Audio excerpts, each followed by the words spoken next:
उत्तर प्रदेश में एक जगह है रायबरेली, आप लोगों ने सुना ही होगा। काफ़ी चर्चित संसदीय क्षेत्र है, कांग्रेस का गढ़ भी माना जाता है। उस संसदीय क्षेत्र में एक रेल कोच प्लांट है लालगंज में। वहाँ के संविदा के कर्मचारियों ने एक बहुत बड़ा आरोप लगाया है, और आरोप किस पे लगाया है? ठेकेदारों के ऊपर लगाया है।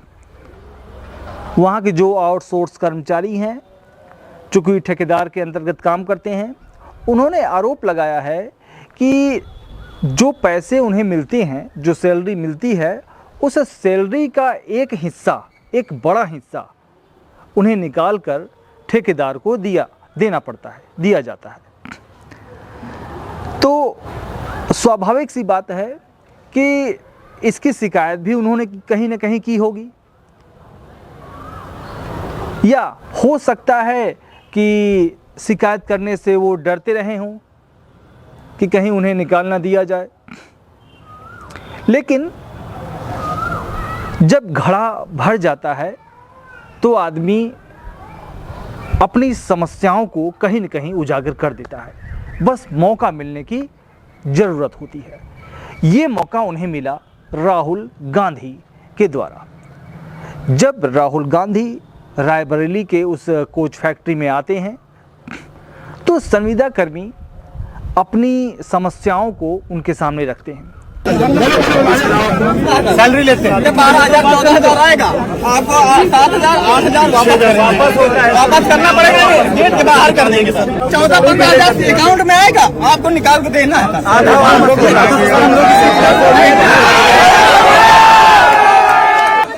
समाज से बात कर लिए, हो सकता है कल हमारा लेटर बन जाए।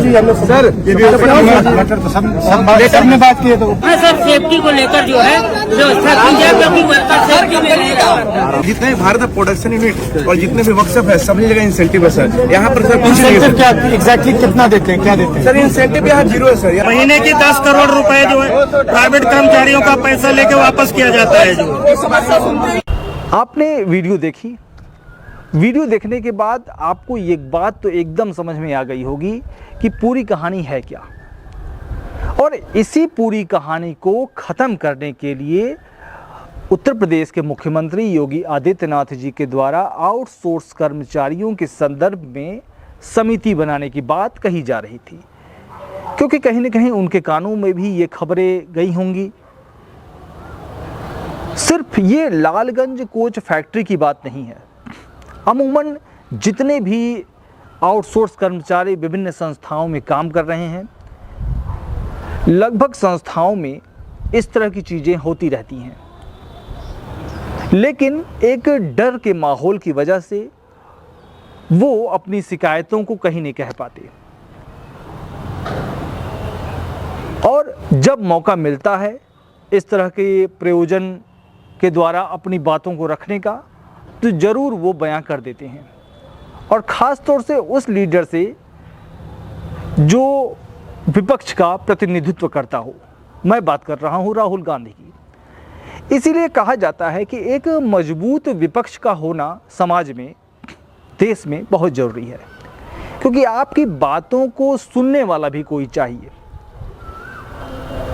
क्योंकि उन लोगों ने, कर्मचारियों ने, साफ साफ वीडियो में आप लोगों ने सुना ही होगा, नहीं फिर से एक बार सुन लीजिए, कि उन लोगों ने कहा ही है कि हो सकता है कि जब हम आप अपनी शिकायत कर रहे, अपने बारे में जो शिकायत है वो कह रहे हैं, अपनी शिकायतों को आपके सामने रख रहे हैं, तो हो सकता है कि हम लोग को भी नोटिस पकड़ा दिया जाए, नौकरी से निकाल दिया जाए। इस तरह की चीज़ें भी आ सकती हैं।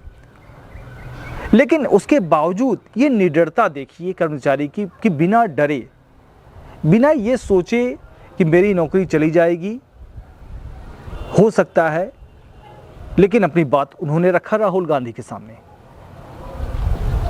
तो ये एक बड़ी विडंबना है।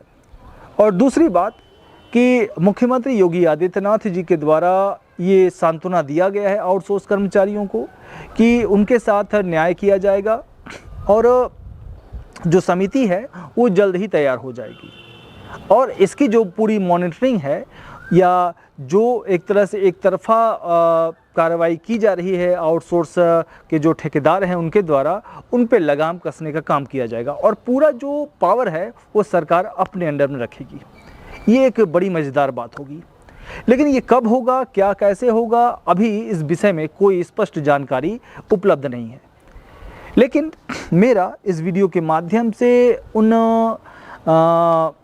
प्रतिनिधिगणों से अपील है, निवेदन है कि आउटसोर्स कर्मचारी काफ़ी परेशान हैं। वो अपनी इस मनोव्यथा को बता नहीं पा रहे हैं। एक जगह की समस्या उड़ के आप तक पहुंच गई, लेकिन ऐसी कितनी समस्याएं हैं जो नहीं पहुंच पा रही हैं। इसलिए अगर वो नोटिफिकेशन, उस तरह का जो शासनादेश है अगर जारी हो जाता तो कम से कम उनके दिलों को तसल्ली मिल जाती है। बहुत से कर्मी हैं जिनकी सैलरी बहुत कम है और बहुत कम सैलरी होने के बावजूद भी अगर उन्हें रिन्यूअल के नाम पे हर साल पैसे देने पड़ें तो ये बड़ी विडंबना है। वो अपना घर कैसे चलाएंगे? तो इन सब चीज़ों को ध्यान में रखते हुए कम से कम जो भी प्रतिनिधिगण हैं, इन सब चीज़ों को, इन सब जो शिकायतें हैं, इन शिकायतों को गंभीरता से लेते हुए कोई न कोई कार्रवाई करने की ज़रूरत है ताकि उनके साथ न्याय हो सके।